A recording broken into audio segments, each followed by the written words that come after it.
जय हिंद dear student, welcome back. NEET special में आपका स्वागत है।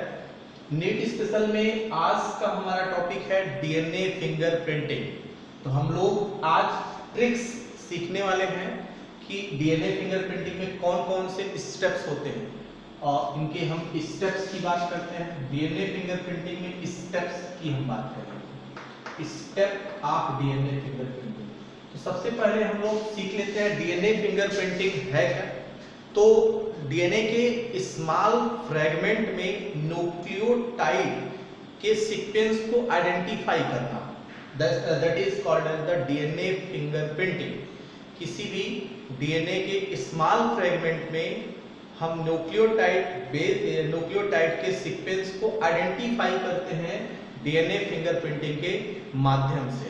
तो डीएनए फिंगरप्रिंटिंग में बहुत सारे स्टेप्स होते हैं, जैसा कि पहला स्टेप आइसोलेशन, फिर दूसरा स्टेप डाइजेशन, तीसरा स्टेप सेपरेशन, चौथा स्टेप बोल्टिंग, पांचवा step hybridisation, next step deletion. तो आइसोलेशन मींस डीएनए फिंगरप्रिंट को बनाने के लिए हमको डीएनए की आवश्यकता पड़ती है। तो सबसे पहले हम जानते हैं किस तरह के डीएनए की आवश्यकता होती है। तो हमको जो है डीएनए फिंगरप्रिंटिंग के लिए हमको सैटेलाइट डीएनए की आवश्यकता पड़ेगी। तो we require the satellite DNA. तो फिंगरप्रिंट बनाने के लिए सैटेलाइट डीएनए की आवश्यकता पड़ती है। और सैटेलाइट डीएनए दो तरह के होते हैं, एक माइक्रो सैटेलाइट होता है, माइक्रो सैटेलाइट डीएनए, जिसका यूज हम डीएनए फिंगरप्रिंटिंग में नहीं करते। इस माइक्रो सैटेलाइट डीएनए का यूज हम डीएनए फिंगरप्रिंटिंग में नहीं करते हैं। तो दूसरा होता है mini satellite DNA, mini satellite DNA. तो इस मिनी सैटेलाइट डीएनए का यूज हम डीएनए फिंगरप्रिंटिंग में करते हैं। तो यह एक तरह का रिपीटेटिव डीएनए होता है मिनी सैटेलाइट। तो मिनी सैटेलाइट डीएनए हम डीएनए फिंगरप्रिंटिंग में यूज करते हैं। तो इसके अलावा डीएनए फिंगरप्रिंटिंग में पेपर की आवश्यकता पड़ती है, जिसको हम कहते हैं नाइट्रोसेलुलोज पेपर, नाइट्रोसेलुलोज पेपर की आवश्यकता पड़ती है। अच्छा, डीएनए फिंगरप्रिंट को बनाने के लिए एक स्टेनिंग एजेंट की आवश्यकता पड़ती है, स्टेनिंग एजेंट, जिसको हम कहते हैं इथिडियम ब्रोमाइड।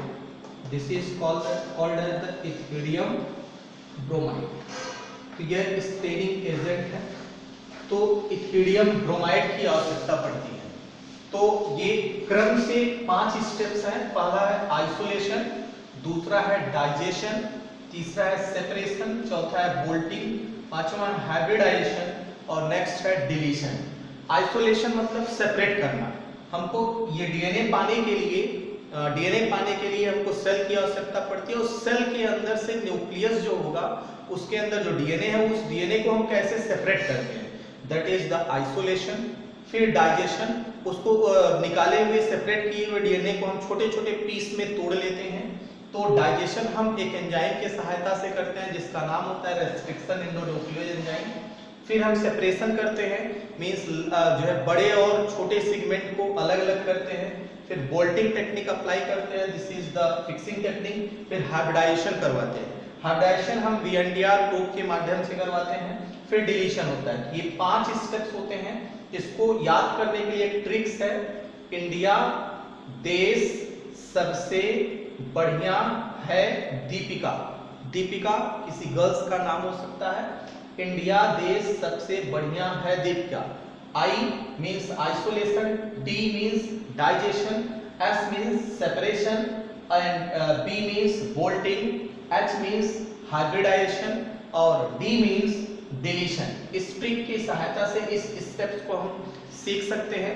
डीएनए फिंगरप्रिंटिंग के जो है डीएनए फिंगरप्रिंटिंग की अगर हम बात करते हैं, यहाँ पे एक एक्सेप्शन भी हम याद रखेंगे जो कि बड़ा इंपॉर्टेंट है। तो अगर कोई मोनोजाइगोटिक ट्विंस है,